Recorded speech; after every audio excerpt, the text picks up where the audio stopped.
अगर हम भारत के इतिहास की बात करें तो मुगलों के जिक्र के बिना वो कहानी पूरी हो ही नहीं सकती। सोचिए, 300 साल से भी ज्यादा उन्होंने जमीन पर हुकूमत की, ऐसी ऐसी शानदार इमारतें बनवाईं और एक ऐसी मिलीजुली संस्कृति छोड़ गईं जिसका असर आज भी हमें हर तरफ दिखता है। पर जितनी ये कहानी शानो शौकत की है ना, उतनी ही कह सकते हैं जटिल भी है। तो सबसे बड़ा सवाल कि आखिर मुगल भारत आए ही क्यों थे? ऐसी क्या वजह थी कि सेंट्रल एशिया से एक शासक ने अपनी नज़र हिंदुस्तान पर टिका दी? ये कहानी असल में एक ऐसे शख्स की है जिसके सफ़र ने हिंदुस्तान का नक्शा हमेशा हमेशा के लिए बदल कर रख दिया। तो चलिए शुरू करते हैं इस कहानी को। ये शुरू होती है ज़हीरुद्दीन मोहम्मद बाबर से। ये शख्स तैमूर और चंगेज़ खान दोनों का वंशज था और इसका जन्म हुआ था आज के उज़्बेकिस्तान की फरगाना घाटी में, यानी हिंदुस्तान से कोसों दूर।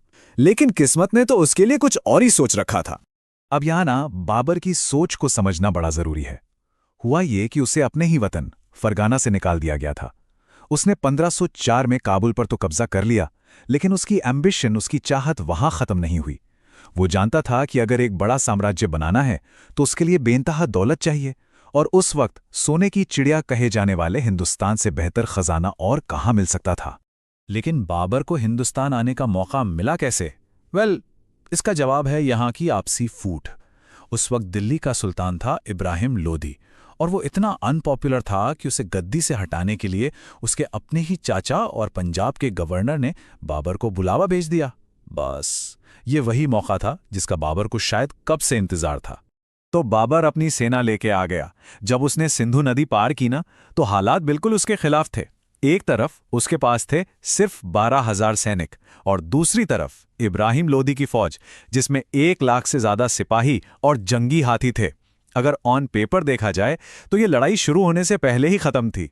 लेकिन बाबर सिर्फ एक लड़ाका नहीं था, वो एक बहुत ही चतुर सेनापति था। उसने एक ऐसी स्ट्रैटेजी अपनाई जो हिंदुस्तान में पहले किसी ने नहीं देखी थी। उसने खाइयां खुदवा दी ताकि लोदी की इतनी बड़ी सेना एक साथ आगे ना बढ़ पाए। फिर बैलगाड़ियों को एक साथ चमड़े की पट्टियों से बांधकर एक दीवार सी बना दी और उनके पीछे छिपा दी अपनी तोपें। क्या कमाल की प्लानिंग थी! और इसका नतीजा बिल्कुल हैरान कर देने वाला। जैसे ही जंग शुरू हुई, तोपों की दहाड़ से लोदी के हाथी ऐसे भिदके कि वो पलटकर अपनी ही सेना को रौंदने लगे। सोचो क्या मंजर रहा होगा। शाम होते होते इब्राहिम लोधी मारा गया, और बस इस एक जीत ने 1526 में हिंदुस्तान में मुगल साम्राज्य की नींव डाल दी। तो बाबर ने तो फाउंडेशन रख दी थी, लेकिन इस पर असली इमारत खड़ी की उसके बाद आने वाली पीढ़ियों ने। और यही वो दौर था जिसे आज हम मुगल साम्राज्य का स्वर्ण युग या गोल्डन एज कहते हैं। बाबर के बेटे हुमायूं के बाद गद्दी पर बैठा अकबर, और उस वक्त उसकी उम्र थी सिर्फ 13 साल। इतनी कम उम्र में उसने न सिर्फ साम्राज्य को संभाला, बल्कि उसे बहुत बहुत ज्यादा फैलाया। फिर आए जहांगीर और उसके बाद शाहजहां, जिन्होंने इस विरासत को इतना आगे बढ़ाया कि साम्राज्य अपने चरम पर, अपने पीक पर पहुंच गया। अब देखिए, अकबर की सक्सेस का सबसे बड़ा राज था उसकी सोच। वो ये बात समझ चुका था कि इतने बड़े, इतने डाइवर्स साम्राज्य पर सिर्फ तलवार के जोर से हुकूमत नहीं की जा सकती। इसीलिए उसने एक बहुत बड़ा फैसला लिया। उसने गैर मुसलमानों पर लगने वाला जजिया टैक्स, जो एक तरह का रिलीजियस टैक्स था, उसे हटा दिया और सभी धर्मों को बराबर इज्जत देने की पॉलिसी शुरू की। और उसकी इस पॉलिसी और मिलिट्री जीतों का नतीजा ये हुआ कि चित्तौड़ जैसे मजबूत किले जीतने के बाद अकबर का साम्राज्य 25 लाख स्क्वायर किलोमीटर में फैल गया। जरा सोचिए, उस जमाने में ये कितना बड़ा एरिया रहा होगा। और ये जो शानदार दौर था ना, ये अपने बिल्कुल पीक पर पहुंचा शाहजहां के वक्त में। उसने आर्ट और आर्किटेक्चर को जो बढ़ावा दिया, उसकी मिसाल तो आज तक दी जाती है। ताजमहल, दिल्ली का लाल किला, मोती मस्जिद, दीवाने आम, दीवाने खास, और वो कीमती हीरो से जड़ा हुआ मयूर सिंहासन, तख्ते ताऊस, ये सब उसी दौर की देन है। लेकिन कहते हैं ना, हर उरूज को ज़वाल है। हर शिखर के बाद एक ढलान आती है। मुगल साम्राज्य अपने सबसे बड़े एरिया तक फैला तो औरंगजेब के टाइम में, लेकिन आयरनिकली वहीं से उसके गिरने की, उसके पतन की शुरुआत भी हुई। अकबर और औरंगजेब, इन दोनों की पॉलिसीज में जमीन आसमान का फर्क था। एक तरफ अकबर था जो सबको साथ लेकर चल रहा था, और दूसरी तरफ औरंगजेब ने बिल्कुल उल्टा रास्ता चुना। उसने जजिया टैक्स वापस लगा दिया, कई मंदिर तुड़वाए और उसकी इन कट्टर पॉलिसीज ने साम्राज्य की जड़ें धीरे धीरे खोखली कर दी।